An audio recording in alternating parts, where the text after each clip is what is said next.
आपकी UPSC mains ethics जिसपे 4 और लेक्चर नंबर 3 है। तो प्रत्येक व्यक्ति को कर्तव्य के प्रति निष्ठावान बनाने के लिए निम्नलिखित कदम उठाए जाना चाहिए। तो कौन कौन से कदम उठाए जाने चाहिए? तो इसमें टोटल 7 पॉइंट है। प्रत्येक व्यक्ति का मूल्यांकन कर्तव्य अनुपालन के आधार पर हो। और नेक्स्ट पॉइंट है शिक्षण संस्था एवं सामाजिक स्तर पर कर्तव्य का ज्ञान कराया जाए। और थर्ड पॉइंट है कर्तव्य का निर्धारण क्षमता के अनुरूप हो। और 4 है समाज में उन लोगों को सम्मानित किया जाए जो कर्तव्य के प्रति समर्पित है। कर्तव्यनिष्ठ लोगों को आदर्श के रूप में प्रचारित किया जाए ताकि अन्य लोग भी कर्तव्य के प्रति समर्पित हो। और पॉइंट 5 है कर्तव्य के सापेक्ष अधिकार उपलब्ध हो। पॉइंट 6 है कर्तव्य का निर्धारण करते समय व्यक्तिगत हित एवं सामाजिक हित का समन्वय किया जाए। पॉइंट 7 है कर्तव्य के उल्लंघन को दंडनीय अपराध घोषित किया जाए। और समाज में 2 तरह के लोग होते हैं, एक है गैर प्रशासक, दूसरा है प्रशासक। तो गैर प्रशासक में कुछ पॉइंट है, देख लेते हैं लोग। कर्तव्य के प्रति संवेदनशील बनाने के लिए उचित कदम कौन कौन से है?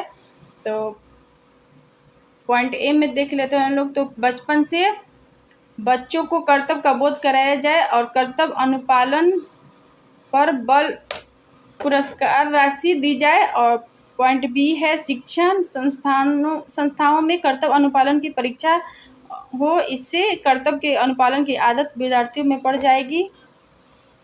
पॉइंट सी है कर्तव्यनिष्ठा पुरुषों की कहानियों के बल पर विद्यार्थियों के अंदर कर्तव्य के प्रति संवेदनशील पैदा की जाए तथा यह सीख दी जाए कि कर्तव्यनिष्ठा के बिना लक्ष्य की प्राप्ति कठिन है। और पॉइंट डी है समाज में कर्तव्यनिष्ठ व्यक्तियों को आदर्श के रूप में महिमामंडित किया जाए तथा तहसील स्तर पर ऐसे लोगों को सम्मानित किया जाए। पॉइंट ई है कर्तव्य की उपेक्षा करने वाले व्यक्ति की सामाजिक बहिष्कार किया जाए ताकि अन्य लोग कर्तव्य की उपेक्षा ना करें। और पॉइंट एफ है किसी व्यक्ति के व्यक्तित्व का मूल्यांकन कर्तव्य अनुपालन के आधार पर किया जाए। और प्रशासक में देखेंगे लोग तो कर्तव्य निष्ठा बनाने के लिए कुछ सुझाव।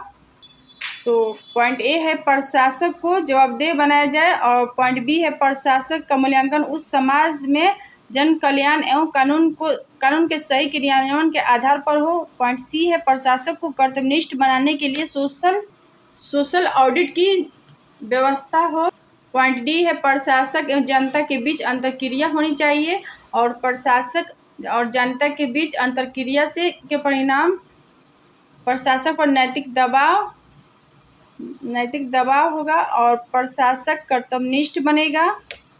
प्रशासक पर नैतिक दबाव से प्रशासक कर्तव्यनिष्ठ बनेगा। और पॉइंट ई है गवर्नेंस को प्रोत्साहित किया जाए। परिणामतः नीति निर्माण एवं नीति क्रियान्वयन में नागरिक समाज की भूमिका बढ़ने से प्रशासक पर नैतिक दबाव बनेगा और प्रशासक कर्तव्यनिष्ठ बना रहेगा। और ये कुछ क्वेश्चन है तो आप लोग मेंस के लिए प्रैक्टिस कीजिएगा लो ये क्वेश्चन के। तो कानून के निर्माण से ज़्यादा कर्तव्य पालन पर ध्यान देना चाहिए, स्पष्ट करें। और बेहतर समाज के निर्माण में कानून की उपेक्षा कर्तव्य का अनुपालन एक बेहतर भूमिका निभा सकता है, स्पष्ट करें। कर्तव्य की उपेक्षा तो इसे 2 भागों में बांट के देखेंगे लोग। तो पहला है प्रशासक द्वारा और दूसरा आम जनता द्वारा। तो प्रशासक द्वारा नीतियों का क्रियान्वयन नहीं और भ्रष्टाचार होगा और ये दोनों से आम जनता लाभ से संबंधित। तो व्यवस्था के प्रति असंतोष होगा और यह असंतोष आक्रोश में बदल गया तो व्यवस्था आंतरिक सुरक्षा कठिन तो राष्ट्रीय एकता बाधित और आंतरिक सुरक्षा कठिन से लोगों का अधिकार उपेक्षित और परिणामतः कानून एवं संविधान के प्रति सम्मान का भाव कम हो जाएगा और संविधान अपनी महत्ता धीरे धीरे खो देता है। और दूसरा आम जनता में देखेंगे लोग तो अन्य लोगों के अधिकार उपेक्षित तो लोगों का विकास बाधित हो जाएगा और अच्छे नागरिक का निर्माण नहीं, लोगों का विकास बाधित हो जाएगा तो अच्छे नागरिक का निर्माण नहीं होगा। और निर्धारित कर्तव्य से अधिक कर्तव्य का पालन करवाना नैतिक है या अनैतिक। तो इसे दो भागों में बांट कर देखेंगे लोग। तो पहला है निर्धारित कर्तव्य से अधिक कर्तव्य का पालन करवाना अनैतिक है और निर्धारित कर्तव्य से अधिक कर्तव्य का पालन करवाना नैतिक है। तो निर्धारित कर्तव्य से अधिक कर्तव्य का पालन करवाना अनैतिक है। तो इसमें कुछ पॉइंट है वो देख लेते हैं लोग। तो एक सीमा से ज़्यादा कर्तव्य का अनुपालन करवाना एक प्रकार का शोषण है। और नेक्स्ट पॉइंट है निर्धारित सीमा से ज़्यादा कर्तव्य का पालन करने के लिए बाध्य करने से कर्तव्य के प्रति अरुचि पैदा हो जाएगा। निर्धारित कर्तव्य से अधिक कर्तव्य का पालन करवाना अनैतिक है। तो निर्धारित कर्तव्य से अधिक कर्तव्य का पालन करवाना नैतिक है। तो पहला पॉइंट है प्रत्येक नागरिक का समाज के प्रति कर्तव्य होता है और समाज में जब भी समस्या उत्पन्न होती है तो उस समस्या का समाधान करने के लिए प्रत्येक व्यक्ति को कर्तव्य का पालन करना चाहिए। और नेक्स्ट पॉइंट है कुछ ऐसे क्षेत्र हैं जहां कर्तव्य अनुपालन की कोई समय सीमा निर्धारित नहीं होती है। देश के संरक्षण एवं समाज के विकास के लिए कर्तव्य का अनुपालन सदैव किया जाता है। जैसे डॉक्टर, सैनिक। निर्धारित कर्तव्य से अधिक कर्तव्य का पालन करवाना नैतिक है। सामान्य परिस्थितियों में कर्तव्य की सीमा एवं अवधि निर्धारित करना नैतिक है और विषम परिस्थितियों में निर्धारित कर्तव्य से अधिक कर्तव्य का पालन करने के लिए बाध्य करना नैतिक है।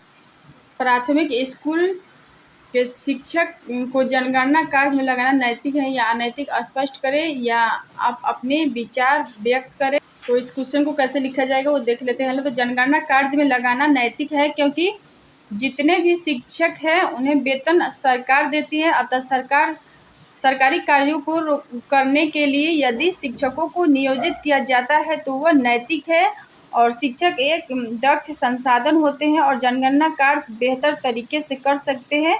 और जनगणना कार्य में लगने से हमेशा प्राथमिक शिक्षा पर प्रतिकूल प्रभाव नहीं पड़ेगा, अतः यह नैतिक है।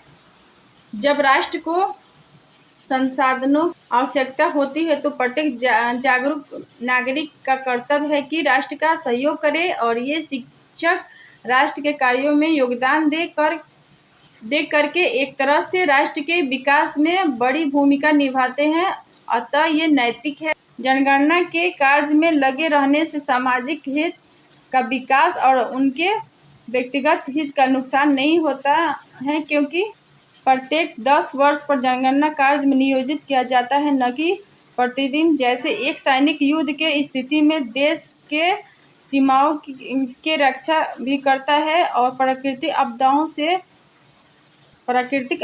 पीड़ित लोगों की सहायता भी करता है और समाज उसके दायित्व की तारीफ करता है और उसे नैतिक माना जाता है। यदि यह शिक्षण कार्य से दूसरे कार्य में नियोजित करना अनैतिक है तो सैनिकों का प्राकृतिक आपदाओं से पीड़ित लोगों के सहायता करने में सैनिकों नियोजित करने भी अनैतिक हो जाएगा।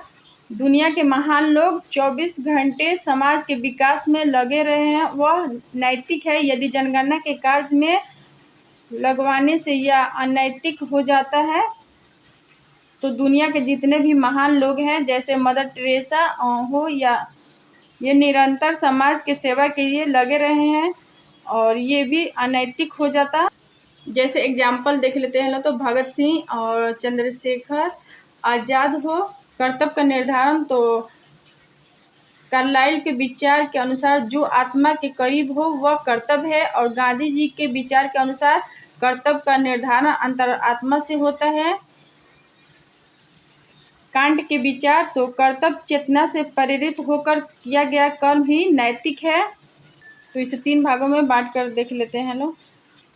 पहला है इच्छा या संवेग से प्रेरित होकर किया गया कर्म और उदारता प्रेम से प्रेरित होकर किया गया कर्म और तत्कालिक लाभ से प्रेरित होकर किया गया कर्म, व्यापारी द्वारा लाभ से प्रेरित होकर किया गया कर्म और कर्तव्य चेतना से प्रेरित होकर किया गया कर्म। कर्तव्य को केवल कर्तव्य समझकर करना।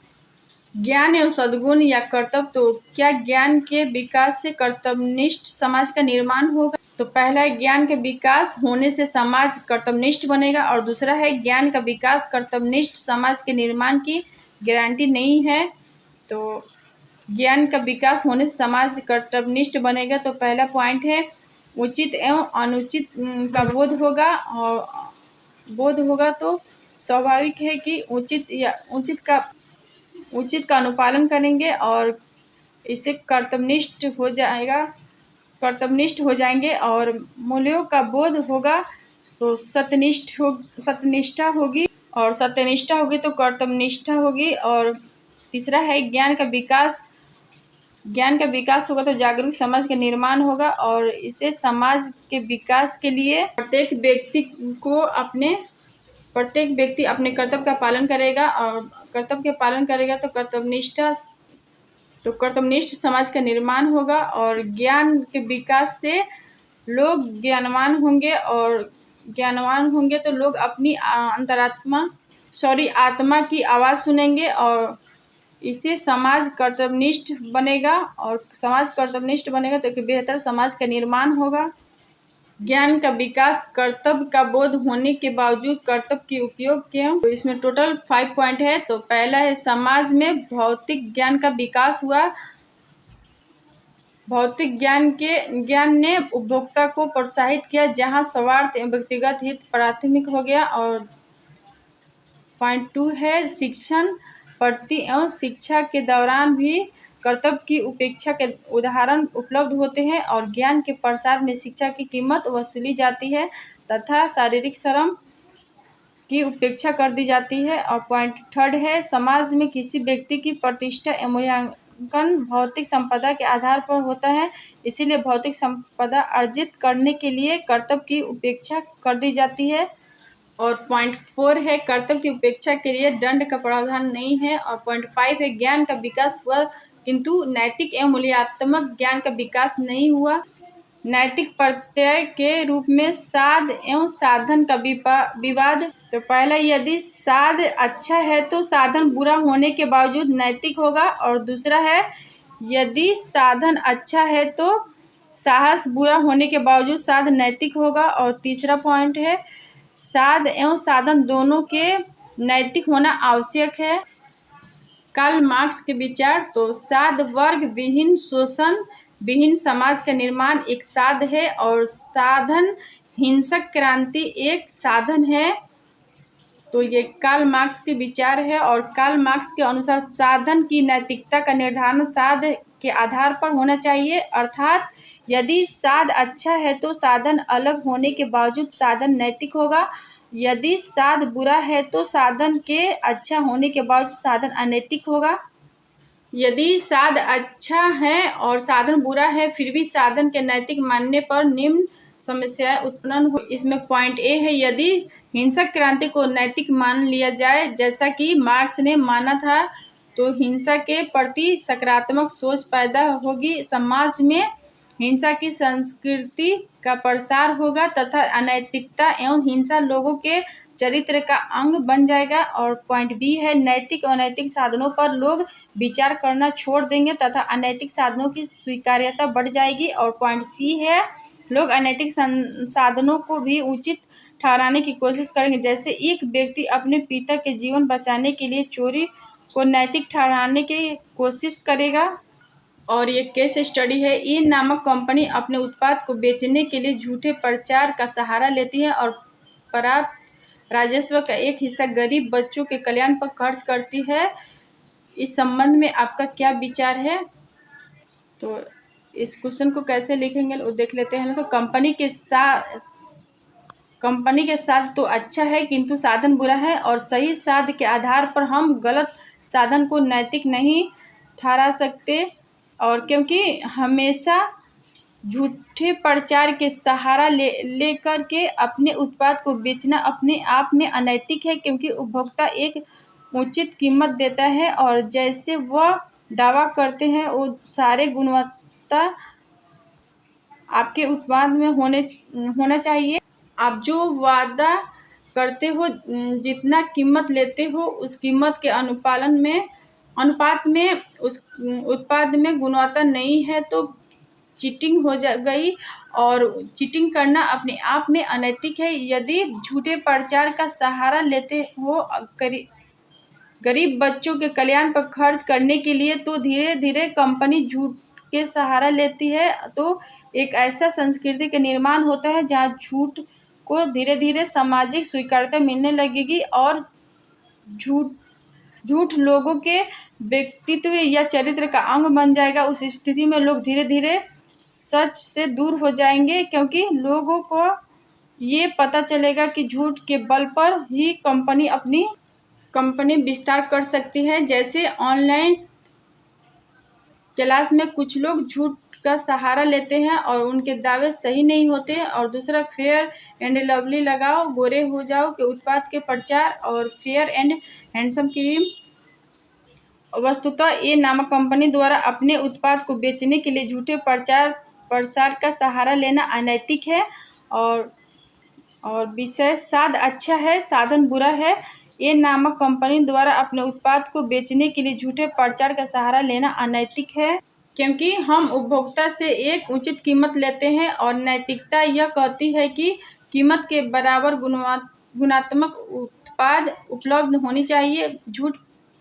झूठा प्रचार इस बात को इंगित करता है कि उत्पाद में उस अनुपात में गुणवत्ता नहीं है। पॉइंट 2 है, यदि झूठे प्रचार के सहारा ले करके उत्पाद को बेचने की कोशिश की जाती है तो हर कंपनी झूठे प्रचार का सहारा लेगी, जो एक तरह से देखा जाए तो उपभोक्ता संरक्षण कानून का उल्लंघन है। और पॉइंट 3 है, इसे एक ऐसा परिवेश का निर्माण होगा जहां झूठ के प्रति एक सकारात्मक सोच पैदा होगी। परिणामतः झूठ लोगों के व्यक्तित्व के चरित्र का अभिन्न अंग बन जाएगा। अंततः लोग झूठ और सही में अंतर को समाप्त कर देंगे। और इसलिए मेरा यह विचार है कि कंक्लूजन देखेंगे लोग, निष्कर्ष। तो इसलिए मेरा यह विचार है कि उस कंपनी को ए नामक कंपनी पर झूठे प्रचार पर प्रतिबंध लगाया जाए। फिर भी कंपनी बार बार ऐसा करती है तो उस कंपनी पर प्रतिबंध लगा दिया जाए, और क्योंकि उपभोक्ता का यह अधिकार है, एक संवैधानिक अधिकार और एक नैतिक अधिकार है कि एक उपभोक्ता जिस अनुपात में मूल्य चुका रहा है उस अनुपात में उत्पाद की गुणवत्ता होनी चाहिए।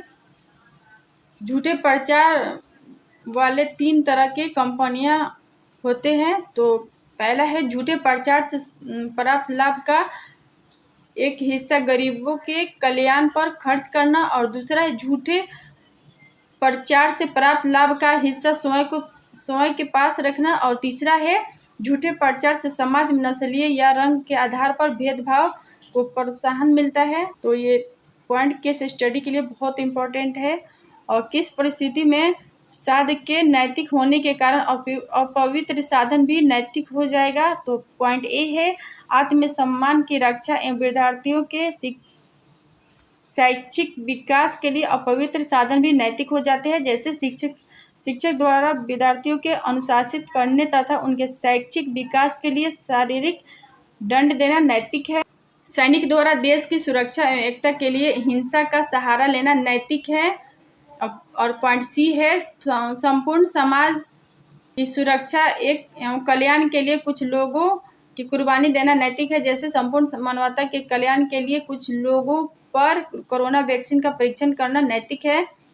और गांधी जी के विचार, तो जब महिलाओं के आत्मसम्मान का प्रश्न हो तो महिलाओं को तलवार उठा लेना चाहिए। और चाणक्य या कौटिल्य के विचार, तो परिवार हित में व्यक्ति हित की, ग्राम हित में परिवार हित की, समाज हित में ग्राम हित की, और तथा राष्ट्र हित में समाज हित की कुर्बानी देना नैतिक है। तो आप लोग एथिक्स लिखते टाइम इंट्रोडक्शन में भूमिका में इसे यूज कर सकते हैं लोग अच्छे मार्क्स के लिए। भारतीय समाज में अपवित्र साधनों को नैतिक मानने की परंपरा का विकास होने लगा है, क्योंकि पॉइंट ए देखेंगे लोग, तो भारतीय समाज में मूल्यों का पतन तेजी से हो रहा है। सद्गुण की संकीर्ण परिभाषा दी जाने लगी है, और ये इम्पोर्टेंट टॉपिक है। सद्गुण की संकीर्ण परिभाषा, इससे परिणामतः नैतिकता एवं अनैतिकता के बीच भेद समाप्त हो जाएगा। जैसे भारतीय समाज में दहेज लेना एवं देना को अनैतिक नहीं माना जा रहा है। और पॉइंट बी है, समाज में किसी व्यक्ति का मूल्यांकन उसी सफलता के आधार पर होता है, न कि सफलता के साधन के आधार पर। इसीलिए व्यक्ति के लिए लक्ष्य प्राथमिक हो जाता है तथा साधन की नैतिकता उपेक्षित हो जाता है। राजनीति में सफलता प्राथमिक है तथा चुनाव जीतने के तरीके की नैतिकता की उपेक्षा कर दी जाती है। चुनाव जीतने के तरीके की नैतिकता की उपेक्षा कर दी जाती है। और पॉइंट सी है, समाज में परिवार या व्यक्ति की प्रतिष्ठा एवं सामाजिक स्वीकार्यता का निर्धारण भौतिक संपदा का अर्जन प्राथमिक लक्ष्य बन जाता है। और साधन की नैतिकता या नैतिकता पर विचार बंद हो जाता है। यदि साधन अच्छा है तो साध के बुरा होने के बावजूद साध नैतिक होगा। जैसे एनजीओ गरीबों को कंबल बांटती है ताकि सरकार के अधिकतम राजस्व को प्राप्ति कर सके।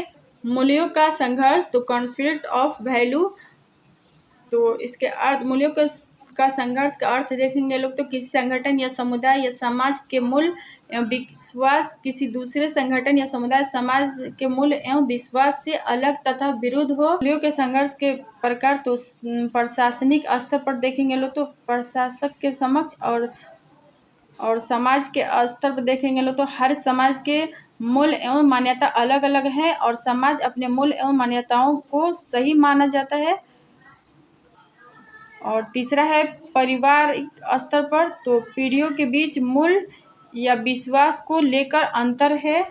प्रशासनिक स्तर पर मूल्यों का संघर्ष, यदि प्रशासन सुरक्षा को महत्व देता है तो स्वतंत्रता या मानवाधिकार का उल्लंघन हो जाता है। जैसे कश्मीर में आतंकवाद को लेकर के लिए प्रशासन सैन्य कार्रवाई पर बल देता है तो कश्मीरियों की स्वतंत्रता या मानवाधिकार को हनन का मुद्दा उठ खड़ा होती है।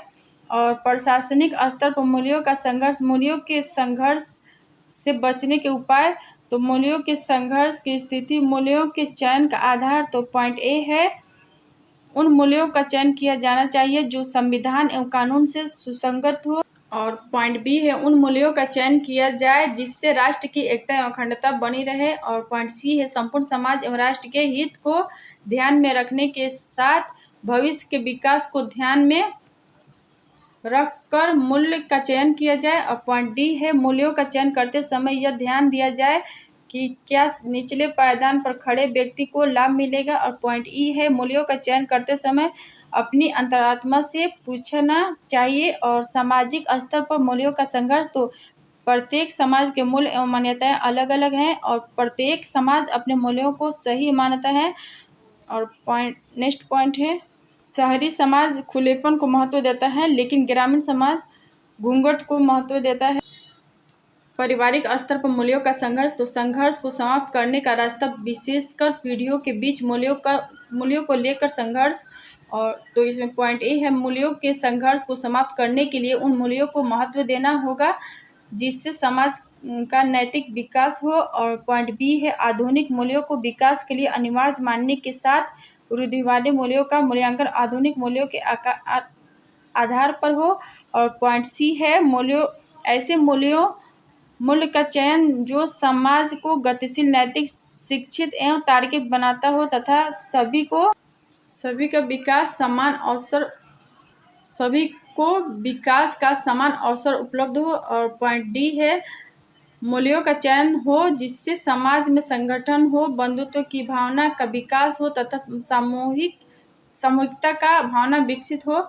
और पीढ़ियों के बीच मूल्यों के अंतराल को कैसे समाप्त किया जाए, तो पॉइंट ए है वृद्ध को आधुनिक मूल्य अपनाने के लिए प्रेरित किया जाए। इसके लिए ऐसे वृद्धों को सम्मानित किया जाए जो आधुनिक मूल्यों के अनुसार समाज के नियम पर बल देते हैं, जैसे लैंगिक समानता एवं जातीय समानता को प्रोत्साहित करने वाले वृद्धों को सम्मानित किया जाए। बी है युवाओं के मूल्य एवं विश्वास सदैव नैतिक नहीं होते हैं, अतः युवाओं के विश्वास का मूल्यांकन सामाजिक एवं राष्ट्रीय विश्वास को वृद्धि से होना चाहिए। गलत मूल्य एवं विश्वास को बोध कराया जाए। पॉइंट सी है पीढ़ियों के बीच निरंतर संवाद हो और एक दूसरे के मूल्य एवं विश्वास के प्रति सकारात्मक सोच हो ताकि दोनों एक दूसरे के विश्वास या मूल्य से अच्छे विचार को अपना ले। और पॉइंट डी है पुरानी पीढ़ियों के सामने ऐसे उदाहरण प्रस्तुत किया जाए जो परंपरागत मूल्यों के कारण विकास में छूट गए तथा ऐसे समाज के उदाहरण के रूप में प्रस्तुत किया जाए जो आधुनिक मूल्यों के कारण विकास में आगे बढ़ गए और युवाओं पीढ़ी के समक्ष उदाहरण प्रस्तुत किया जाए कि हर आधुनिक मूल्य समाज को विकास की ओर नहीं ले जाता है